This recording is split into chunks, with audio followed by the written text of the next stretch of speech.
God has the ability to cause his plan and his purpose to manifest in our lives.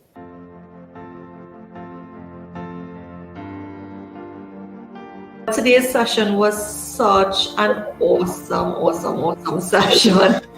Yes, I would just want to thank both yourself and Natasha for this experience. It has been a wonderful one.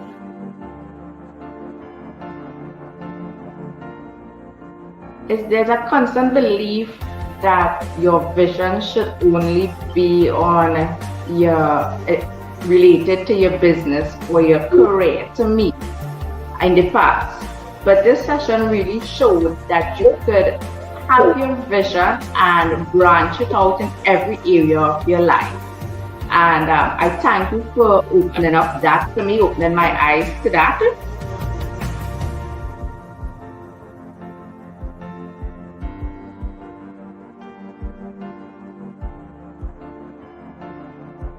I thoroughly enjoyed it, and I look forward to us doing more of this.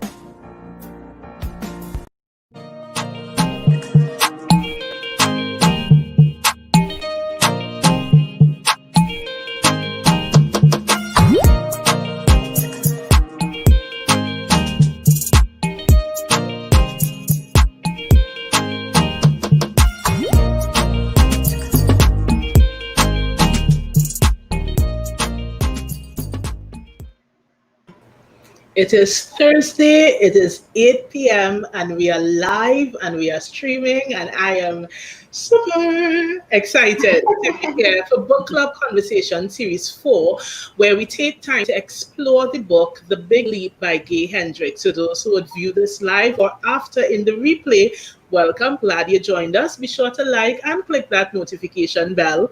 But as of prominence right now, I have 4 ladies in virtual studio with me. We have Janine Caesar, we have Chanel Richards, and Ingrid Hakim. Hi, ladies. Good night. And good night. The Book Club Conversation Series 4, where we are going to be getting real and raw and honest, and I'm scared and excited all at the same time because I was reading this evening and I was going deeper into thought and thinking about my views to share, and I said, Alina, are you really going to say that? Like, are you really going to share that? And I'm like, I'm going to be bold and share my process. So I'm excited and scared and nervous and happy all at the same time, because this is book club, and truly this one is going to be, I believe, a transformational experience more than ever before, because unlike our previous book club conversations where we got into the book, we read, we understood, and we were inspired, this particular book, I am sure, is going to require us to do some work. And so even before I jump in the routine of the conversation, as always, I want to get started by asking, what stood out to you as we chat about chapter 1? What stood out to you the most, that if you were to identify that noteworthy thought or writing from the chapter 1, that would be your starting ground? So open floor. Sure, I don't have to go in circles here. I have great company in tonight. So open floor. Who's jumping in? Okay, well, for me, when he said on Judgment Day, God will not ask you why you were not Moses or whoever. Like for me, they wouldn't ask why weren't you Alina. They wouldn't ask why weren't you Chanel or Miss Hakim. He will ask why weren't you Janine. And that hit me like, okay, because he really did give me everything that I need to do what I need to. So why you not doing it, girl? Wow. Talk to me, why you not doing it? And it made me actually had to put it down and just take a moment to breathe and soak that in. That was a mind-blowing sentence to me. But you said something really profound there, Janine. You just said, why not doing it? So prior to reading this book, whatever the it is that you're referring to, were you aware that you wasn't doing the it? Mm-hmm. So, I knew. Is it then that in reading this book, this is your way of daring yourself to move forward and start doing the it? I wouldn't say daring, I would say commanding. I love That that. was a sobering thought. You're Why on making me feel like I should have a notebook to write while we chatting here tonight. I love that word. That is a very strong word that you just used. I'm not daring myself. And in my mind, I thought when I heard it, I thought you were going to say I'm getting committed, but you didn't even say that. You said I am commanding myself. Listen. because What you want to see next week, I should up here with a notebook. But I love it. You're commanding yourself. Back to you, though.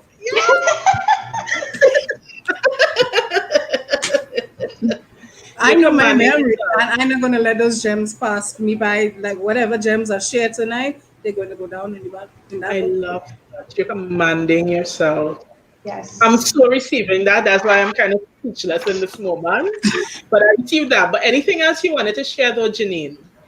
No. Give the rest of the panel. Yeah? Should I volunteer you all, or should I wait until I hear your voice and then know that you're jumping in next?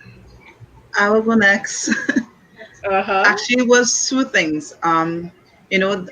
They asked, what is the one problem that you have, and the willingness to be good on the inside. And I will start with the good parts and not the second question, because you always assume that you're good. To me, I always assume that I'm good. And even if I have a problem, I will curve away from that problem, and everything will just pass. It will soon be gone. So with this, is this situation what really has me, holding back myself from doing what I want, what I need to do for me, and that kind of thing. So it left me there pondering a lot. What is, am I not dealing with the situation? Should I deal with the situation? Or do I need to overcome this in order to be able to move past and get to where I need to be? So that was left me on that end. I have a question. When you talk about being good, how do you define, like in your head, what does it mean when you wonder to yourself if you're good? Does that mean if you're okay, if you're surviving, if life is perfect, what does being good mean to you? To me, being good is know that we have food on our table, clothes on our backs. My children are happy. My family is in a good space. We're not struggling for anything per se. Be good. So content. Be contented. Be good. Right. So good for you is contentment.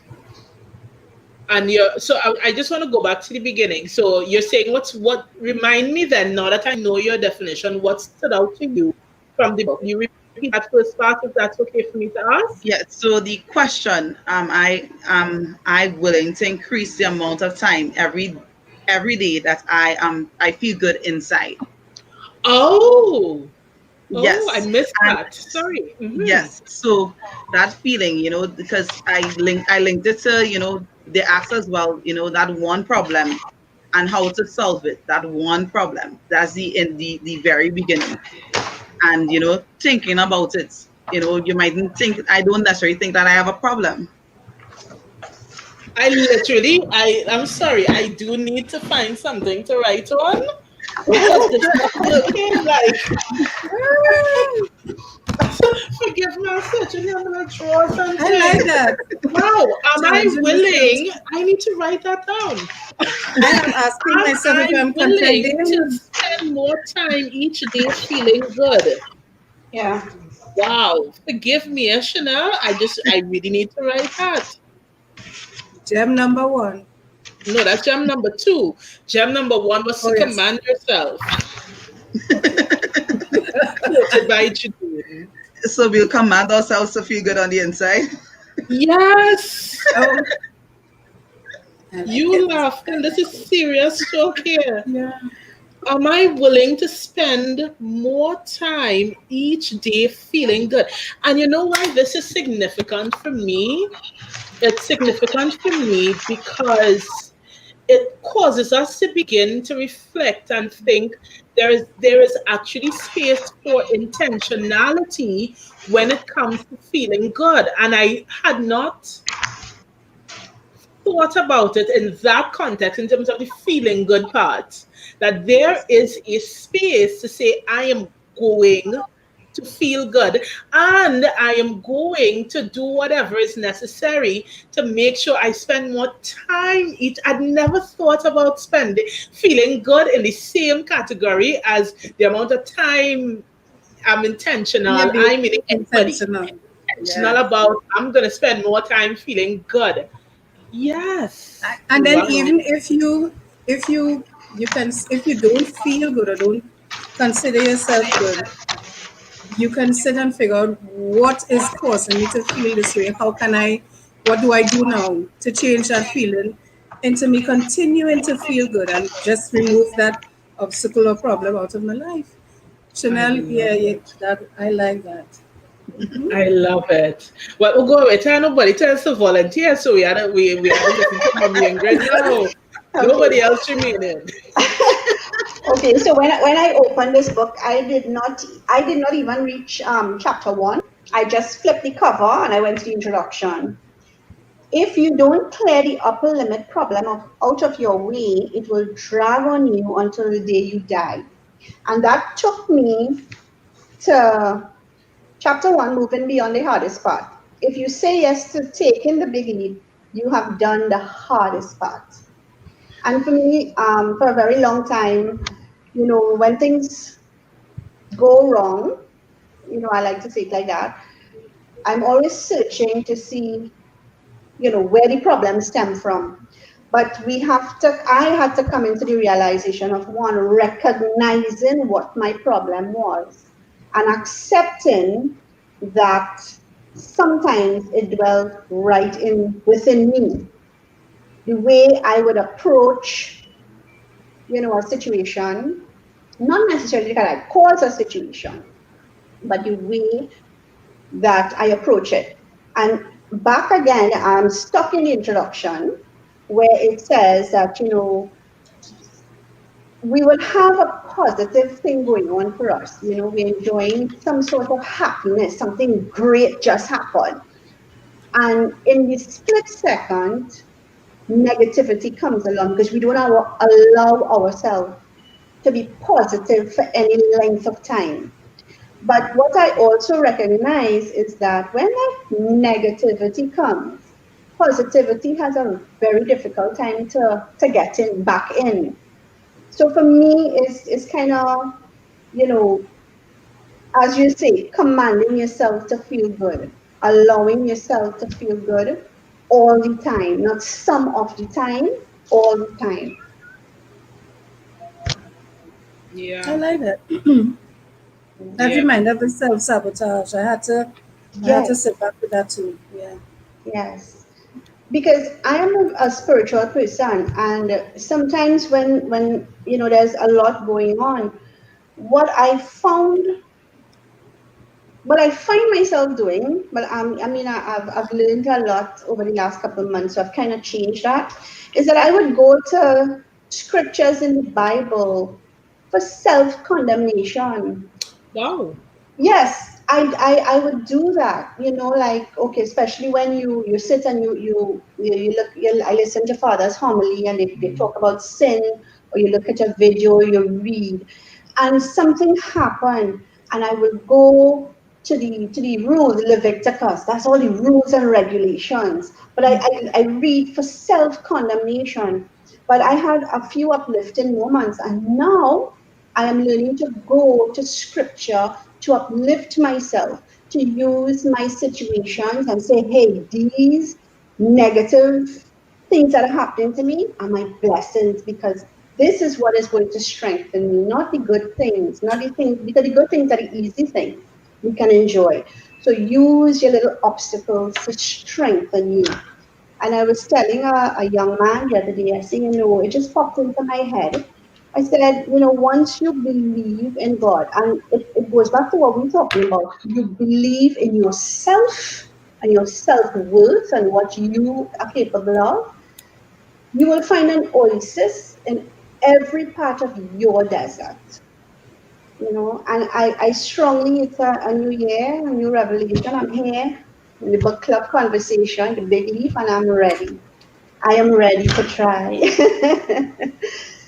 I love. I never actually heard that before. So I really soaked it in. I never, like how you explained what elements of readings you would go to, you know, when you're in, you know, having a challenging moment or whatever. But I'm so excited to hear that, you know, whatever your experiences have been over the last couple of months, because you just stepped into that space where it's like, okay, let me go look for the uplifting things. Because you know that I took while you were talking, I would just say yes. And I put some bullet points on that. I'm sure when I sit and I kind of mull it over, I'm going to find more. But I put just say yes, yes to goodness, yes to better experiences, yes to positivity. And I'm sure I'm going to expand on that, because as simple as it sounds, sometimes what we just need is to just say yes to all of the good things, you know. And just to piggyback off of what you're talking about, there's a paragraph in the book that says, I have a limited tolerance for feeling good. When I hit my upper limit, I manufacture thoughts to make me feel bad. The problem is bigger than just my internal feelings, though. I seem to have a limited tolerance for my life going well in general. And of course, this was the author's writing. And when I read this, getting into a place of reflection, the question I started asking myself is, does this describe me? And I know Mommy Ingrid just answered it, but I definitely want to get into and ask your lady's opinion. When you read this, did you find, because I think Mommy Ingrid found it described her to a point kind of way, you know, but did you all find that this kind of described you a little bit, that you have a limited tolerance for feeling good?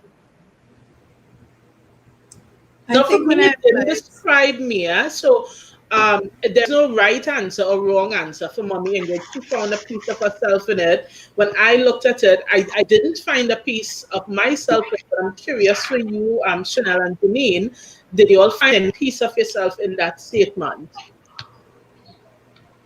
I thought of relationships when I read that part because, and I'm being very honest here. There are times when you're in a relationship and um, because of what happened before in the past, you say you hold those things that happened that you thought were wrong, and you kind of judge somebody else based on past actions. So um, when things start to go good, you'll kind of worry like, when is the other shoe going to drop? When is the other shoe going to drop? When is the other shoe going to drop? And that could be self-sabotage too, because everybody makes mistakes. Every single person going to make mistakes. But you cannot use that now to self-sabotage yourself and say, see, I know something was going to go wrong. I know something was going to go wrong. You need to recognize now that it happened. Move on. Move on, because I'm sure you did things that they could have said the same thing about. Don't self-sabotage your relationships. And I'm not just talking about romantic relationships. I'm speaking about anybody that you know, and those people that you met, that you just met. Don't don't self-sabotage those relationships looking for wrong things to happen. Bask in the good things. Yeah, but for me too, when I think of that, I have grown into a place currently where my philosophy is that I try to look at my relationships through the perspectives of another. I have what I would choose in this moment to call a bad habit. I have a bad habit of treating relationships through my lens. So my lens is an excited, let's make it happen, run down the road and establish that thing and let's get it done and put on the road. That's my lens, because that's how I am, and the way I treat me and all the goodness I give to me is what I want to give to everybody. But I have come to, but then not everybody is able to reciprocate that. And over the years, I have had to learn one, just because a person doesn't reciprocate, that doesn't make them a bad person. And it would be unfair of me in my relationship to give to someone what they're probably not interested in receiving. So even and that took me a while. Ooh, I get you thinking, get Janine again. I get it twisted. But no, it's been a journey over the last year, and I had to pull back and look at my relationships and realize that in many of my relationships, I was spearheading it. I was the one pulling the relationship. I was the one pushing, not in a negative way, but just in a, I was a driving force. And I was like, nah, because I was setting up myself for hurt when I do that. And so when I start thinking about it, I pull back and I'm like, okay, I'm going to not do this and let me see who does it to me. Let me see who, and I learned then, I've trained myself, and it's still a work in progress, to not look at relationships through my eyes, because I could be excited for me and the entire room. And I could probably make up the deficiencies for me and the entire room because I have the capacity to do so. But it doesn't mean that I should do that. I think there's a space, even as I listen to you, and I fully agree, and complementing that, I think there's a space for wisdom. So now what I do with relationships is I pull back and I say, okay, let me see what kind of relationship you want to have with me. Are you the person that says, hey, how you doing? Because if you say, hey, how are you doing? That lets me know you're interested. So I'll hear you back and say, hey, how are you doing? But then I can't show up at your house, and I'm using very silly, oversimplified examples. I can't show up at your house in response to a WhatsApp message that says, hey, how you doing? Then my response has to be to message you back and to be parallel with you with what you give, not try to have it where it's about me being the driving force, me pulling it forward, me not recognizing the space. Tell me, I've been talking a lot. Chanel, you're smiling in quiet contemplation. I know that face. What are you thinking there as I'm talking? A little bit of everything, kind of draws, reference. But like for me, when I think about what you asked, is more like I realize to myself that I can't take a compliment. Somebody says you're a super mom, I like, okay, they're trying to insult me. What do they mean? Like, because Wow. but other like they're like, are they trying to say that I'm too pushy, I'm too, and I always grab the negative out of it, Mm. and rather than focusing. So rather if somebody say you're not doing something good, I'll be like, okay, I'm gonna prove you wrong because you say that I challenge myself to do better then. But when I hear the compliments, I kind of, okay, and I get like a very awkward person in the room, like, why they saying that? And started watch myself like, okay, what do you mean by that? And it's not that I don't hear the compliments, it's just that I don't receive it. And I'm And sure that's going to be a journey for you in discovering the why. yes, Yeah, I get it. Even as I continue to read on, one of the things that Gay Hendricks said in the book, he was giving a reference to someone named Maynard Webb. And one of the sentences he said was, he used himself fully, using everything that he's learned to make a bigger difference in the world. And of course, as I read that, I went into that reflection again, where I was asking myself, am I using myself fully? Or am I positioning myself to be used fully? And not use of people, but me using me presenting myself to life to be used fully to make a difference in whatever the it is. And so I want to use that as a benchmark for the prompt to you ladies that says, are you allowing yourself to be used fully in your life? Talk to me. Quick answer, no. No. Yeah. It goes back to what I said in the beginning. You need to figure out why you're not walking in the way that he designed you to walk. Why you're not doing what he said. While I wouldn't ask you on the live stream what is the why, my question is, have you figured out the why? Not yet. No, it's not that.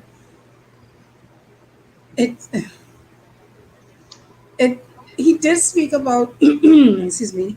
He did speak about the levels. There's a level of incompetence, a level of competence, excellence, and a level of genius. And I had to figure out where I stood in those levels. I love that. I've only gotten to the point, I haven't completely figured it out.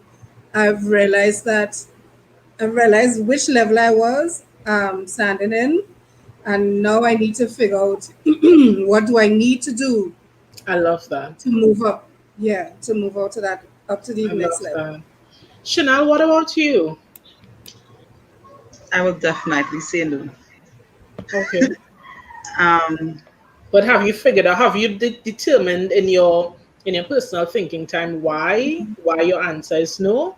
My why is simple. Is myself. The self-doubt, the not saying, well, you're not being confident enough to go after it and afraid to take the risk. So then let's talk activation. Have you figured out what you need to do to overcome that self-doubt? Or is that your work in progress at this time? At this time, one of the things is actually doing this well, yeah, for book club conversation. Book club conversation, because then it allows me to open up in a different light and a different way. I love that.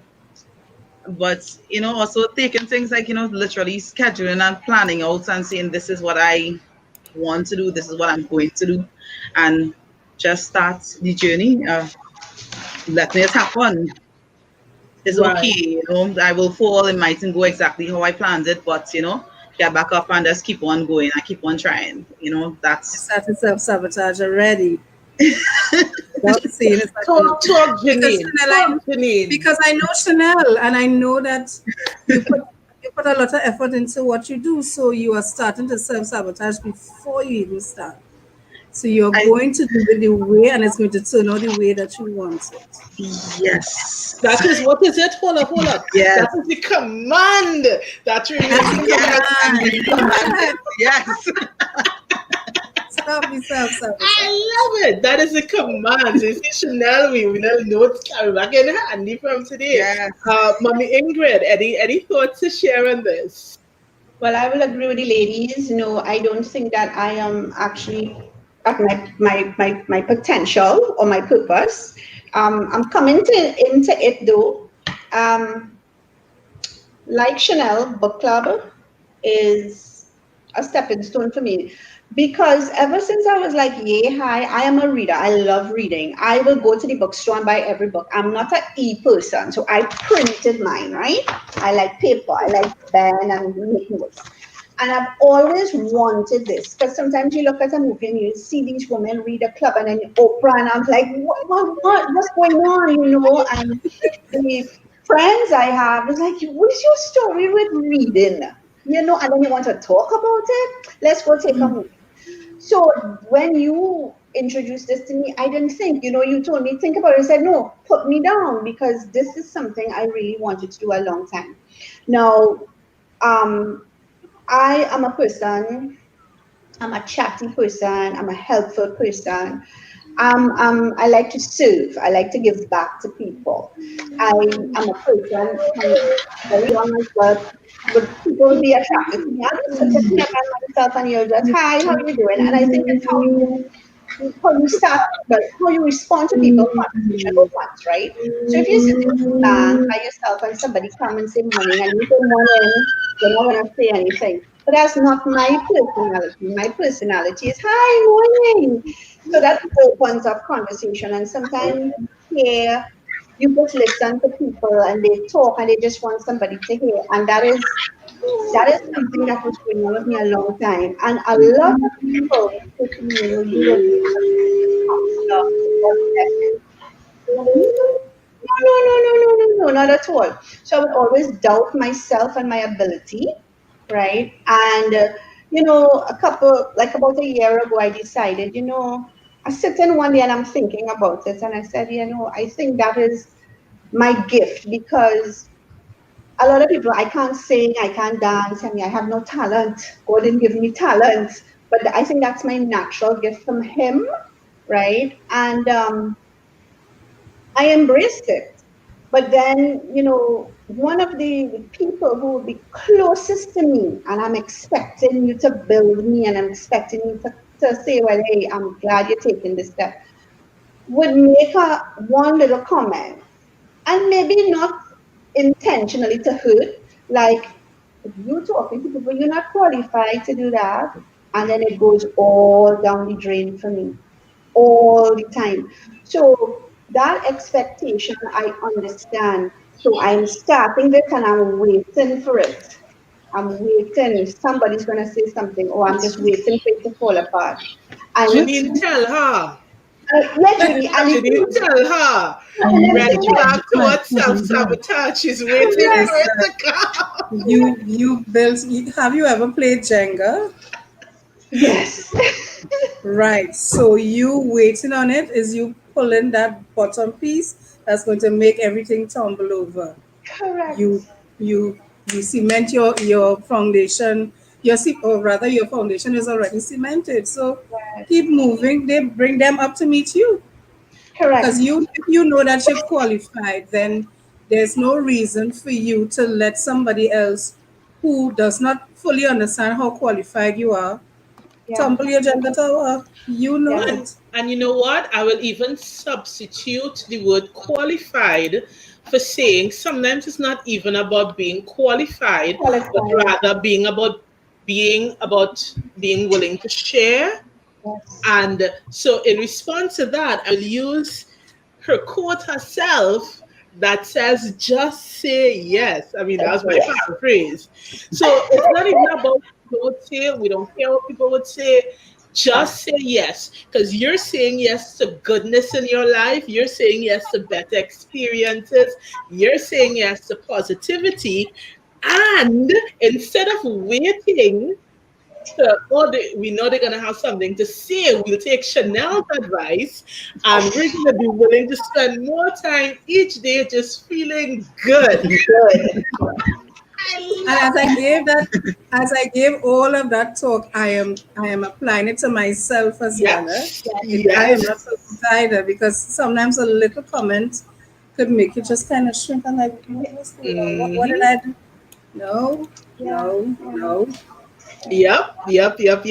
And I love that. So you see how our little snippets coming back in so handy as you go along. And of course, anybody viewing live, you could feel free to chat in and comment and share your thoughts. We love to hear from you. But one of the things that Gay Hendricks said is, and I'm quoting from the book, where he says, I found my biggest resistance was the fear of owning my full potential. And that really stood out to me because I remember a couple of years ago, a few years back, when I opened my first Marbella branch, and it was, a small something, could hold just a couple of students. And then due to circumstances, we moved and I could hold all these more students now, and that was fine. And then I had an opportunity to move again to double. And I remember at that time, I said yes, I was going to do it, but I felt sick on the inside. And between saying yes on the inside, saying yes to the person, putting everything together, I felt so sick on the inside. And I remember back then asking myself, Alina, why do you feel like this? You believe in what you do, you know you offer a great student, the students are thriving, the enrollment you're getting is way more than the building could hold. Well, the space I was in at that time could hold was the issue. And in thinking about it, I realized I was afraid of growing into success back then, growing into that next level of success. And in my brain, it did not make logical sense to me because I'm such a driven person. But I had to acknowledge that there was this fear that I would not be able to handle me. And I tell you, I took a long time thinking about it. I say a long time, maybe months into over a year, because I'm in this space. But there was this feeling that more was coming, that it wasn't going to end back then, And this was like 5, 6, 7 years ago. I'm talking about that it wasn't going to end, and there was this nauseating feeling on the inside, and I realized that I believe that I may not be able to handle my own greatness. So I was afraid of stepping into it. And that was something I had to dissect in my mind. And I'm so glad I took the time to do it. As the things that I do today, I certainly would not be doing, because the fear would have still been there. I had to address it on the inside. I, years ago, did have a fear that I would not be able to sustain greatness. I knew there was greatness. I knew it was in the atmosphere, in the path for me to step into it, but I was so afraid that I felt sick about it at that time. And it's something that I had to address and, go through my whole thought and emotional process to deal with. But I tell that story to ask, have you all ever been in a position where you may have found your biggest resistance to be fear as you owned your own potential? And even before I let you answer, just to share a comment, Simone is with us, and she was talking about saying bring up others to meet you rather than letting their words and actions stop you from shining. I like that advice. And sometimes that's what we have to do. And Simone put a really great spin on it there, that sometimes it's not about looking at the people who may have something to say or being afraid of whatever it is in terms of, people and interactions and comments, but recognizing that sometimes it is that when people are not on the path that we are on, it's an opportunity just to share information, because it's not that we're trying to pull anybody necessarily, but we're trying to share ourselves and share information so people could have the option to learn, to grow, and maybe choose to become more or to be different. So I love that comment, Simone. Thank you. But ladies, I was asking, have you ever found in your reflection, whether present or past, have you ever experienced that where your own biggest resistance would have been the fear of owning your own potential, the fear of stepping into all the potential that is within?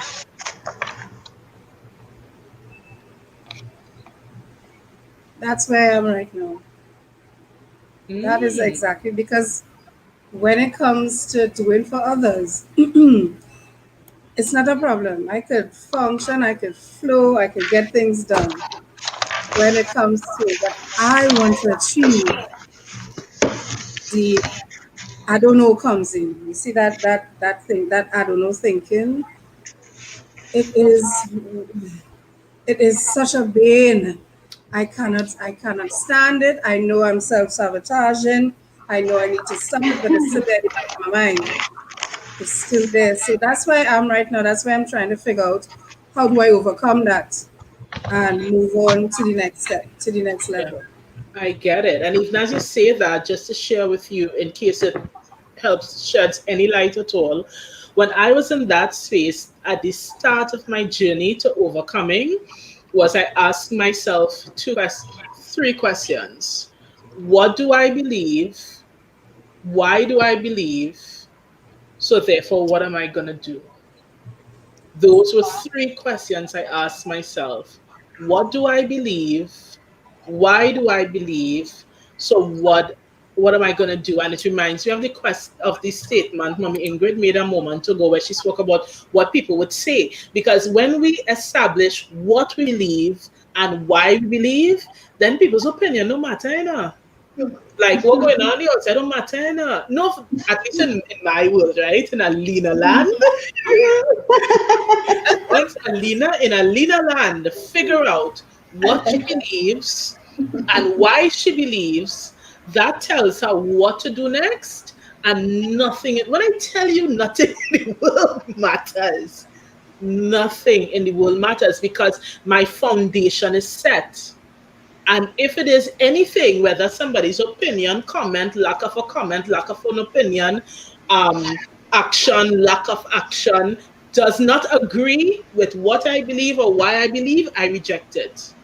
I'm not saying I'm right, I'm just saying that's how it is function. What do I believe? Why do I believe? And then I run in hard because my conviction is now set. I can now command myself because my conviction is now set. But so Janina, just say let me share that in case it brings any people of a light in your thinking process. What do I believe? Why do I believe? And then make it. And I'll give you a tiny little example that's not in my adulthood, but I'll take me back to my school days. I remember, but of course, when I was doing it, didn't have a cape and thing, it was GCE. And I started off doing 4 GCE subjects, which was a full schedule back then. And one day I fell sick and stayed in a class when I had a classroom when I had a free period and sociology was going on. I just listened to the teacher and fell in love with sociology and decided every time there's sociology, I have a free period. So I went to do sociology. Teacher said, I can't give you that approval. You have to go to the principal. But I just, I don't know if I was rebellious back then. I went to the principal like a while after, but I went to the principal after I attended a few classes, bought the textbook and was doing school. But I like that. There's no reason for you to tell me no now. Right? And then I went to the principal and the principal told me no, you can't do it. And I was like, well, why? I have a free period every time sociology class is on. I don't see what the problem is. And she said, you can't do it because nobody does it. You can't do it because you will not be able to handle it. And we want to make sure you succeed. And I had a real issue with that because you're trying to tell me I can't do it. Yeah. My mentality now, if somebody tells me that. So she told me I couldn't do it, but hey, I had a free period. I chose to spend my free period in the class. So I went to the class anyway I just happened to have my textbook. I went to class anyway, and they checked in because the school that I went to wasn't one of those schools where the principal don't know you and no, they knew she knew your voice. Like if she heard you, the principal, if she heard your voice, she could call you by name. That's what and she called me, but I got called into office. She's like, I heard you're still going to the class, but you need to so the deal was if you don't drop the sociology, you need to drop something else.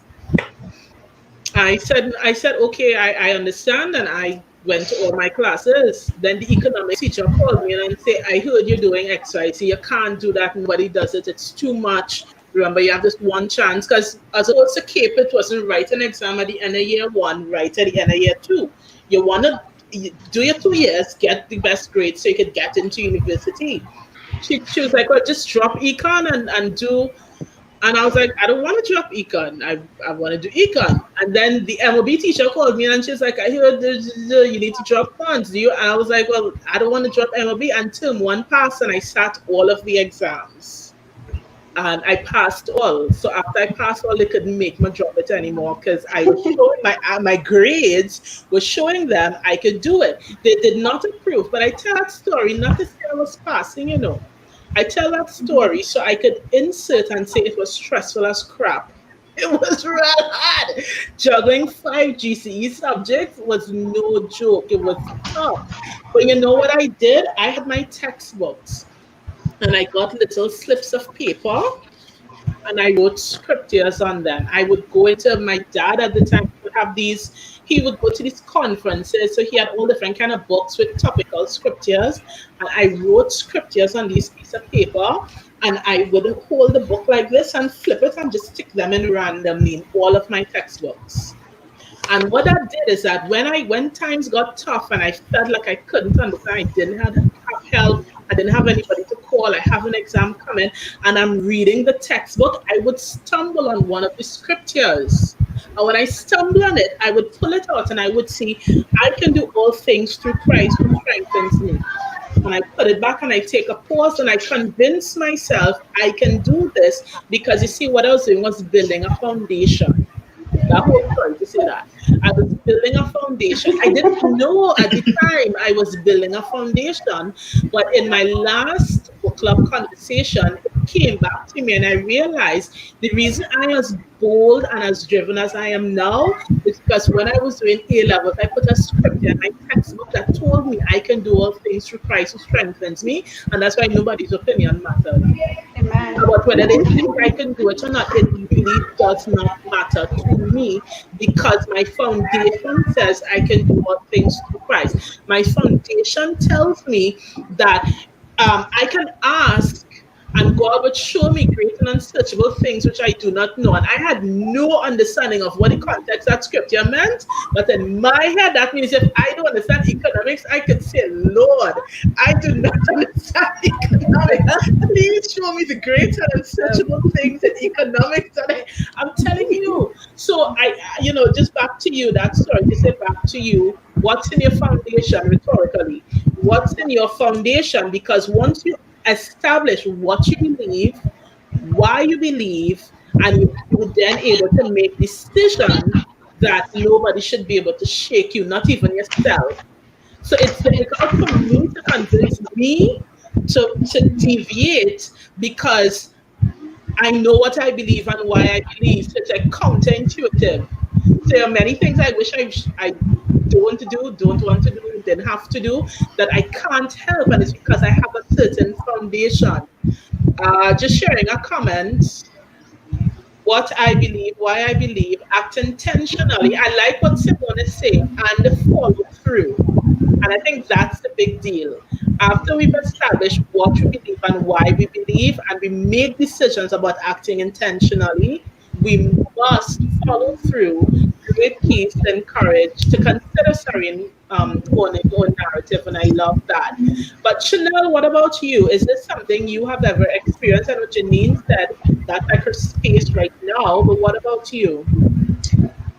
I agree with Janine. That is my space as well. Having the faith to go forward. The self-sabotaging. It still goes back to that.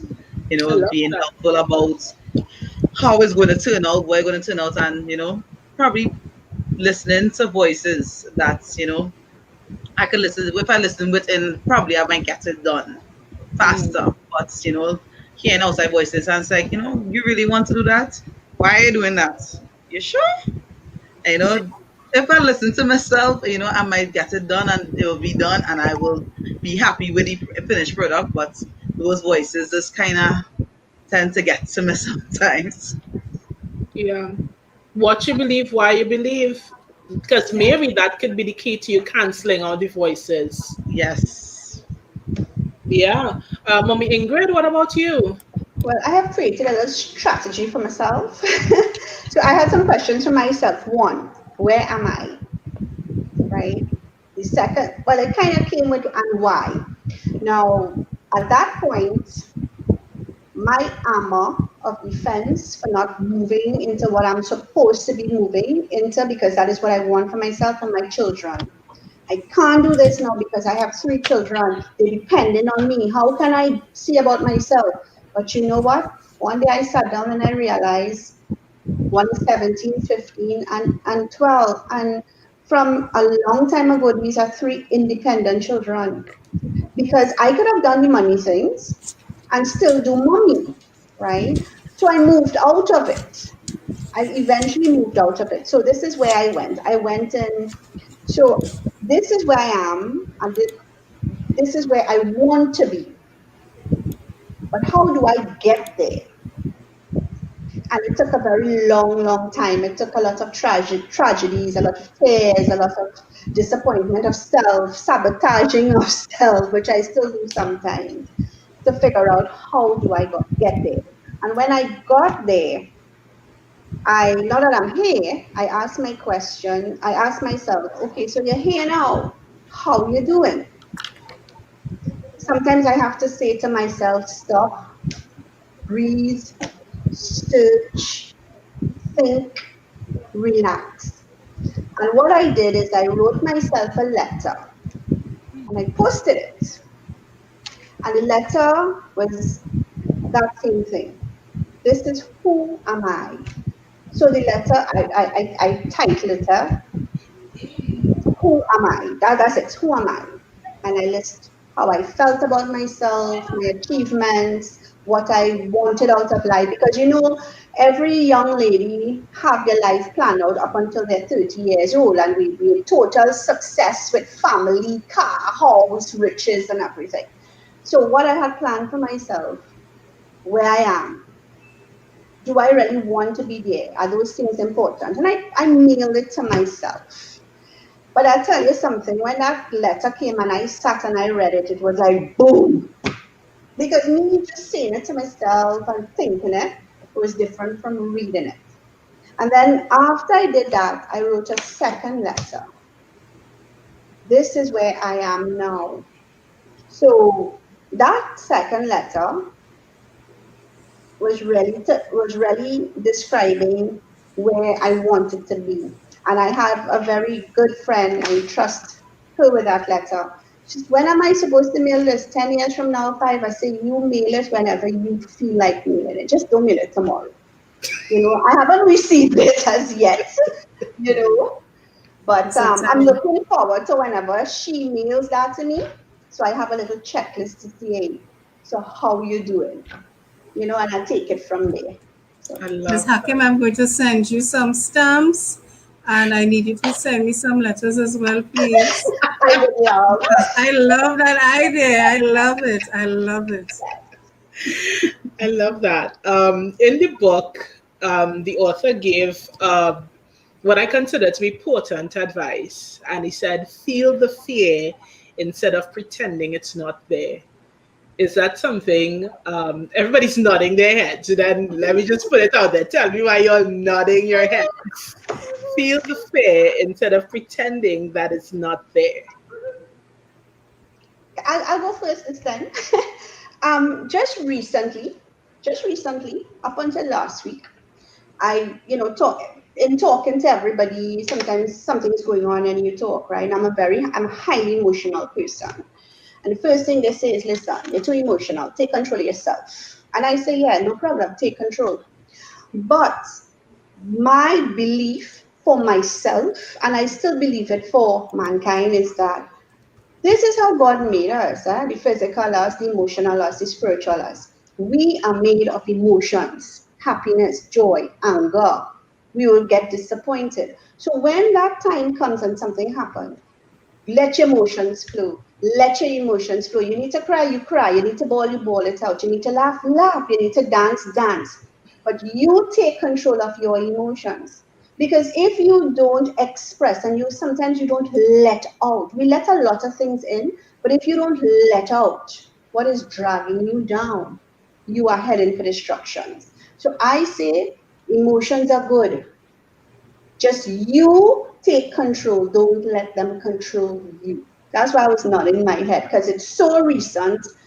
It was so recently said to me.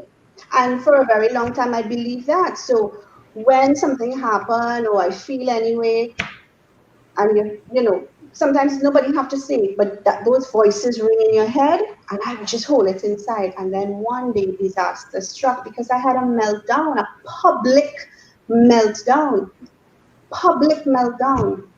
And I don't like to I like to revisit it, because I say to myself, this is how I was then, because I kept it all inside. And the fear of letting go, letting it out. And look what it did. It floored me. It didn't even take me from here today. It floored me. So now this is who I am. And as you said, when the fear comes, you face it.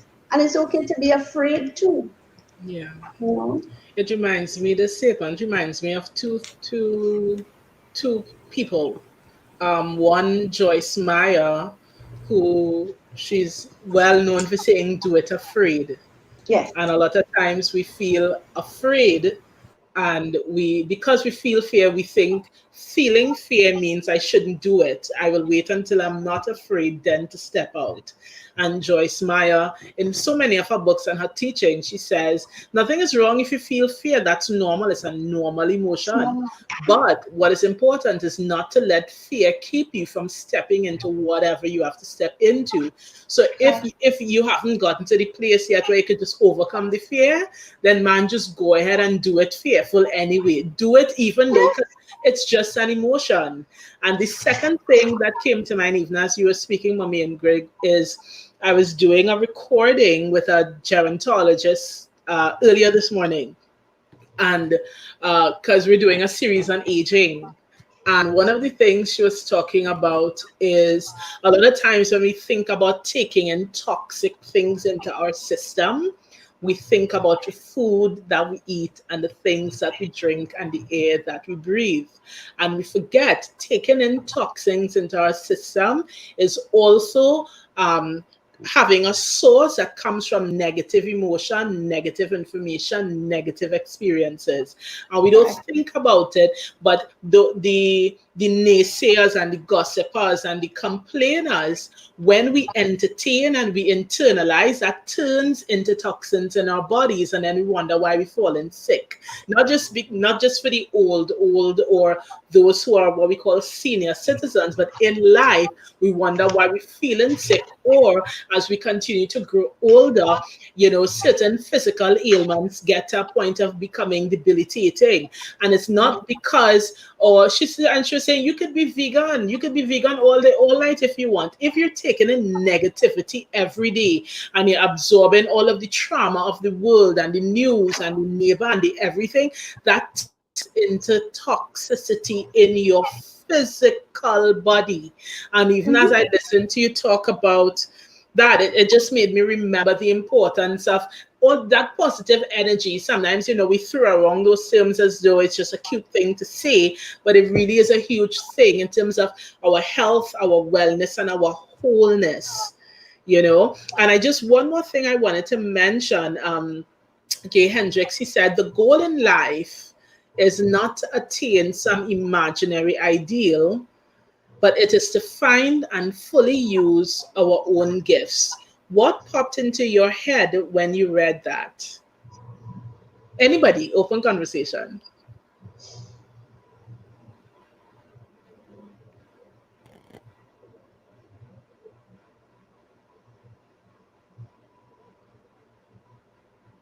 Janine, I'm not here. I think you're muted. I'm sorry.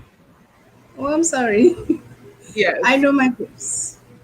However, I need to use them or get the strength and eliminate the fear and use them the way I was designed to. So for me, because I might say, well, okay, because you want to show, you don't want to. I have this tendency where I don't want to outshine anybody, and somebody told me that needs to stop because you not shining as brightly as you could is not going to dim anybody's light. You shine. Yeah. Shine all at, and for all you know, when you shine, you lead the way for somebody else. So Yeah. shine. So that I have to take that leap Yeah. and shine as bright as I could now. Take off the dimmer. Yeah. Even as we close, I have two things. One, the book later on talked about 3 zones, and Janine mentioned it earlier: zone of competence, zone of excellence, zone of genius. Were you able to identify yourself? Can I ask? Where are you? Where are you? I'm at competence. Your zone of competence. Mm-hmm. Chanel, what about you? I will say the same thing. So no competence. Mommy Ingrid? Did you get that fine? I'm not sure if you got that fine you're reading. Did you? Yeah, no, I didn't get that funny reading, but because of this week has been really crazy. That's But okay. I think it was competence. Zone of competence, zone of excellence, zone of genius. Oh gosh. Incompetence, competence. I'm sorry, I apologize. So there's Oh, incompetence, but then we also have zone of competence, zone of excellence, zone of genius. Yeah. yeah. Definitely zone of competence. Yeah. Yeah. I'm Striving to be curious. excellent. Yeah, okay, sorry, yeah, thanks. I'm curious to know, did anything stand out to you as significant when you identify where you're at? Okay, let me tell you what I mean. I'll give an example while you're thinking. When I was checking myself, um, I I realized that I was functioning in zone of excellence. And I was asking my prior to reading the book, I understood myself. I didn't know all the details. That's when I read it. I was like, oh, but I understood that I operated a place of excellence, and I thought that was a good thing. And I have a a work in progress in my life where I am excellent at the things that I do, but there's an internal satisfaction I thought I should have had that I don't have. And I was so confused for a long time. Because in my mind, before reading this book, I thought excellence was the place that you wanted to get to. And then I read the book and I saw after excellence is zone of genius. I was like, oh, Lena, that's your challenge. You haven't reached zone of genius yet. Because in my mind, there's a certain level of actualization that should have happened on the inside that I didn't feel the ooh la la. I know I'm excellent. I know I'm good at what I do. I know I'm making impact. But there's a certain something on the inside. And this has nothing to do with people. Because if I ask somebody, they'll be like, oh my God, and they'll have all these nice things to say. But all those nice things didn't change the fact that there was a something that I wanted to feel on the inside that I didn't yet have. And when I read the book, I realized what it was, that I didn't reach to the pinnacle. I thought prior to reading this book, excellence was the place to get to. But then when I read the book, I was like, oh, there is another stage. I didn't actively realize this. And so that was a realization for me. Um, I think as an encouragement, because it lets me know I'm not crazy. Because if I talk to the average person and mention being dissatisfied, they would look at me like I'm mad. Because it's like, for the amount of things that you do, for the amount of things that you've done, for the this and the that and the other, what is wrong with you? But so this has nothing to do with people and their opinions. This is me in Alina land, in my world. In my world, I know what I want to experience in life. And people's experience of me and their opinion of me does not impact what goes on in my world. And so when I look at me from the inside, viewing in, there is something that I desire that I have not yet hit. And so it was very encouraging to me to let me know you're not cuckoo, you're not overreaching, you're not being fussy, you're not being any of the things, any of the voices. Chanel, you talk about voices. Those are what some of the voices say. What's wrong with you? You have this, you have that, you do this, you do that. None of those voices matter.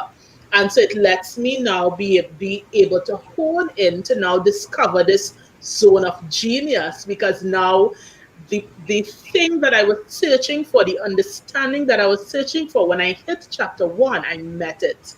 What I'm looking for is zone of genius Yes. experience to get to that. To for me, what for me is my next level.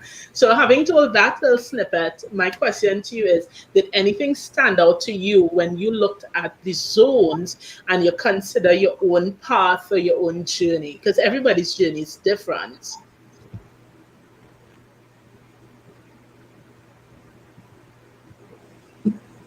For me, that one question, I only had one question, which was why.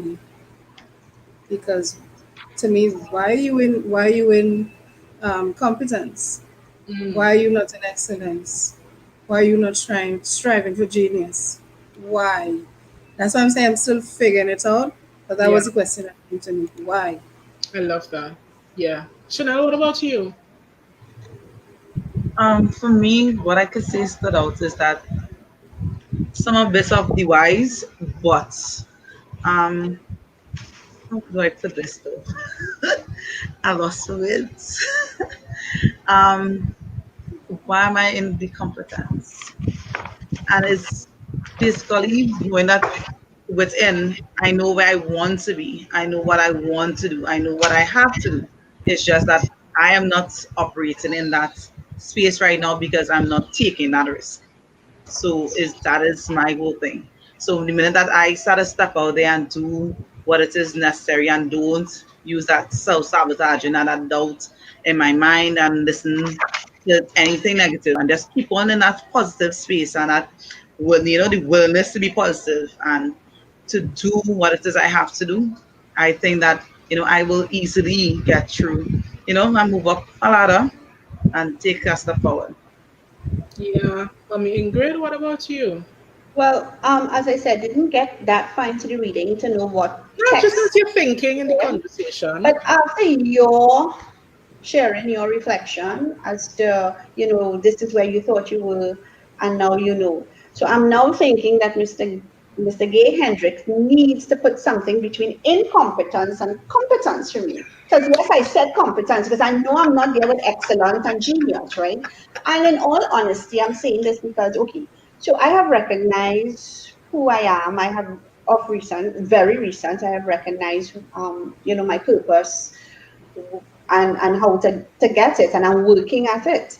And for the better part of it, when I do put it to practice, I am very competent. If you look at the word for the exact meaning, the Oxford Dictionary meaning, and I will get the compliments, I will get sometimes, and it's really being that person, that gift of, although I may not have the degree to say I am a counselor, I have my little certificate here with my little A plus, right? But the people I talk to, I mean, I'm doing a class and I have 16 people in the class and they all reach out to me. It's three of us doing the class and they reach out to me and they would publicly all on Facebook, I cannot survive without this woman's advice and so forth. But like Chanel, I do not take compliments. It's not that I don't take it, it's that I really don't know how to accept it because of self-sabotage, because I'm always waiting for that big fall. So this is what I'm saying. I'm really not competent, but I'm in between incompetent and competent. To be in all honesty, because Got it. everybody is seeing it. Everybody is saying they're benefiting from what I have to offer. And yet I can't understand why. Yeah. So I why. have a question to that. Is it that you are work, because it sounds to me like you are working in competence, but you're just not accepting the fact that you're there. That's probably the acceptance, yeah. I Maybe it's that. Maybe it's not that I look at it as self-praise or anything like that. It's just, you know, I am who I am. I'm there. If you need me, I'm there. I offer this advice. I know sometimes, like with me, sometimes I'm going through something. I don't want to talk, and I don't really want you to say anything. I just want you to listen. So that's how I work with empathy. Then that's the word I'm looking for. Empathy, where I am honestly, with all honesty, I'm a person who can put myself in somebody else's shoe genuinely. And I mean, you all might laugh, and I'm telling you, everything I'm talking about is true personal experience. And we went to counseling, and I got up and I told the counselor, you can't counsel me. No, no, no, no, no. Just like that. Pick up the bag like a man. So this counselor probably, and this is just a counselor probably realized I am really mad. I said, no, you can't counsel me because you are asking me in 5 minutes, you ask me 10 questions, you allow me to answer nothing, and then you tell me I'm critical. That can't work, and you're charging $600 an hour. So my thing is, and I told her going out the door, I said, you know what you just did to me? You went to I told her, I said, I don't have a degree like you. But, and this is where, Alina, I agree with you. It's not about paper qualifications, right? I said, what you just did to me is you went to encyclopedia number 5, chapter 4, page 25, and you diagnosed me. You Sounds did like not, no, and I tell you, this woman probably think I am mad, but I'm telling her, say, what I know and what I officially learned is counseling is talk therapy. And it's also listening So when you talk, it's a conversation. You ask me questions and you're not even listening because you can't listen because you're not letting me finish. So I look at it like that. So what I am doing, I tell myself this is just natural. This is compliment is not needed. But I'll tell you something, though. There are times when you hear it, you feel appreciated. There are isolated cases where you feel appreciated. It's good to hear, but I will feel like that when I'm by myself, not in front of that person, in between competence and incompetence. Got it. So my final question for this stream, ladies, what is the activation? What are the tools and strategies that you're taking, having considered all that we've talked about for ourselves as individuals? What are the tools and strategies we're taking into next week, into the days to come? Or at least, what is the thing we've identified that we want to find a tool or strategy for? Because of course, that's what the book is there to do, to help us along, right? But what is the thing we're going to find the tool and the strategy for? Well, for me, it is the advice I got tonight. Just say yes. Command yourself and just say yes. You have to Yeah. find a tool for that. Janine, what about you? I just from this intro in chapter 1, I've realized, or what I think I am going to do is probably, and he mentioned it as well, whether it be 10 minutes to 45 minutes, but I'm going to start slow, 10 minutes at the end of the day, and probably just, if not sit and write, at least think about why I'm not doing what I'm supposed to be doing, and the way or the little things that I can start now to move towards the excellence, the level of excellence, because as you said, I'm not sure if I'm using the right word, but self introspection takes time. So I don't think I'm going to come across it this week or next week, but I am going to make the effort to. But you're open to it. Yeah, I'm definitely going to make the effort because, again, we've been commanded. So sit and start to map out the way that I need to go, whether it be I sit for 10 minutes a day, I sit for 20 minutes a day, but make a commitment to sit and figure out what you need to do to get to the next level. Yeah. Chanel, what about you? Definitely start putting pen to paper and, fleshing it out for myself. But I'm a bit nervous to read the other chapters because the first chapter was like, wow, I really think it. So I will definitely start to put things, put pen to paper and, push forward, have that moment of positive thinking and only, the goodness, enjoy the goodness of life and everything that it has to offer in that moment and feel good about it. Feel good about it. Usually I get a physical print, and I'm so mad at me that I didn't get a physical print of this one because I needed somewhere to put my notes. This is going to be one of those books for notes because even just from the top of my head, I'm thinking as an individual strategy we could all consider is as we go through, we could look at the things that we're discovering about ourselves that we're going to want to address, like self-sabotage is something that came up a lot, self-doubt is something that came up a lot, listening to the voices of others. There are certain themes that ran through all of us as we went along. And sometimes it could be such a part of our everyday experience, we could forget that we should address it because we're living with it every day anyway. Why get a headache? So I think it would be so interesting to make that list. But something quick just to share with you. I heard it this week and I plan to do it and telling you in case you think it's interesting. As somebody else, some people do gratitude journals. I heard somebody talk about a gratitude jar. And what they're doing is at the beginning of the year, they have this empty jar And every time they experience something in life, big, small, or indifferent, want it significant to their sense of self, they're going to write that thing down, fold it up, and put it in the jar. And then on December 31st or January 1st next year, they're going to open the jar and read all those slips of paper. Because sometimes we pass through a year, and because maybe the big bang goals that we have, we may or may not have totally fulfilled, we feel down and out, like we didn't do nothing for the whole year.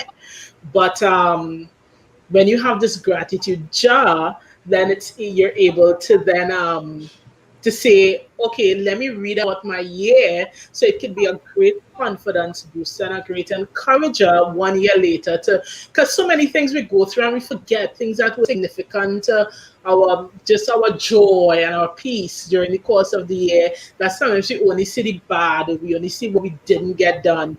And I thought that was such an awesome idea that definitely I need to go look for a jar to get my gratitude jar going. But I say I wanted to share that with you all in case you thought it was an interesting idea.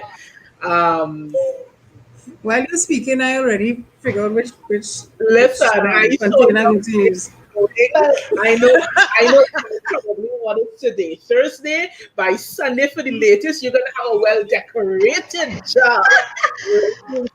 Go. I'm making it simple and tiny so that I can put it away, so that Christmas time we do all our Christmas cleaning. Yeah. I'm gonna come across that thing and then I'm going to pause my cleaning and sit and read. I see it happening. Well, you see, I got excited when you started, right? Saying that I got excited. And why? Because for Christmas, my cousin's new wife, she was all this pregnant, and she took her time and she did a positivity jar. Okay. Where so she went and she had these little positive thoughts and stuff. And that got into me, and I said, yes, Ingrid. So my jar is my own is a little bit bigger. And what I decided to do is that every week I would write something positive about myself, because I'm a person. If you ask me to write on a piece of paper 5 positive things, wow. But tell me write 10 negative things. So every week I started, and I would write 1 positive thing about myself. Not what you say or anybody said, but what I think about myself. And then I build on it for the week. And it is helping me. It's because we now start the year. So it just have 2 or 3 little notes in there, but it helps me. So even when I reach to that little point, I dip in the jar. I know what the paper says, but I dip in the jar and I open it. So maybe I didn't think about it. Now what I can do, Alina, is that I continue doing it throughout the year. Now I know what is in there, but so my jar for 2021 can help me in 2022 as well. That's You right. have that there. So while you're building on your new one, any day you dip in and yeah. I'm doing that. I'm doing 2 jars. I need to go get the jars. So I'm doing 2 jars. I'm doing that one, and I'm doing a jar that lists all of the things that I want to accomplish. And it's because I don't want to say it's easy to forget, but it's easy to sometimes miss it a little bit. And I'll give you an example. I was cleaning up and I keep all my notebooks, and I found a notebook, and in that notebook was from like 2 years ago, 3 years ago, and I really did forget what I write down. I ain't gonna lie, I forgot. But I made a 10-year projection. Wow. About 2 years ago. Okay. And I had it in the notebook, and I eventually I threw the book away, but I kept the pages, and I found the pages last year when I was cleaning up. And in my 10-year projection, I had something about Caribbean impact. And listen, the only thing I didn't do was cry. Because people who know of my work, you would know that I started the Caribbean Parenting Digital Network last year.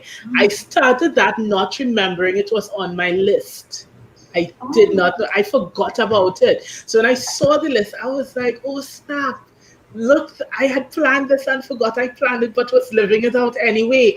And there were other things that I can't remember the other, but whatever was within the 1 year and the 2 year, I was living, and my 3rd year had to do with travel and doing certain things. no, my 5 year talks about travel for different reasons throughout the Caribbean region. And listen, I know I'm gonna get there, but guess what? I forgot I wrote it. It was in my heart. I sat with a notebook and I'm like, I didn't want to type. I wanted the feel of pen and pencil and ruler and paper. And I wrote it. And so it made me think, how many things do we think about that are desires of the heart that we forget because we get caught up in everyday life. And it doesn't have to be a desire for a 12-month period, just a desire. And maybe we might realize we did it. Maybe it might be something for next 2 years. But I definitely want to do, I don't remember what was the name of it, but it was like a projection thing. I come up with a cute name for myself when I do it. And I want to do that and put my heart's desires in that jar. So next year, I could take a look and see how many of the things that were on my heart that I pursued. And just because I didn't pursue it is not a reason to point the finger at myself, but it's a reason to say, oh, wow, look, I still have this. Is it still a desire? And if the answer is yes, let me align myself so I could bring it to fruition. So those are my 2 jars. It's coming. Although it's coming. So ladies, thank you so much. Listen, it is everything I desired for book club conversations. And more. Of course, we went over the time we originally planned, but it's all good. We're going to work on the timing for next week. I thoroughly enjoyed it. But this was awesome. I believe we're all going to be transformed by the end of this experience. And thank you, love you, hugs, virtual hugs and kisses until next week, Thursday. And those who are viewing, remember to subscribe, click the notification bell, because even though while it's live, you may catch this on Facebook, it's not going to be on Facebook by the time the live is done. So make sure you follow our YouTube channel so you know every time we upload and we're bringing great content. And ladies, it was good. Thank you for sharing your life, being vulnerable and going through this experience. I look forward to 7 weeks on our way to the big leap. Okay, have a good night, everybody. Great night.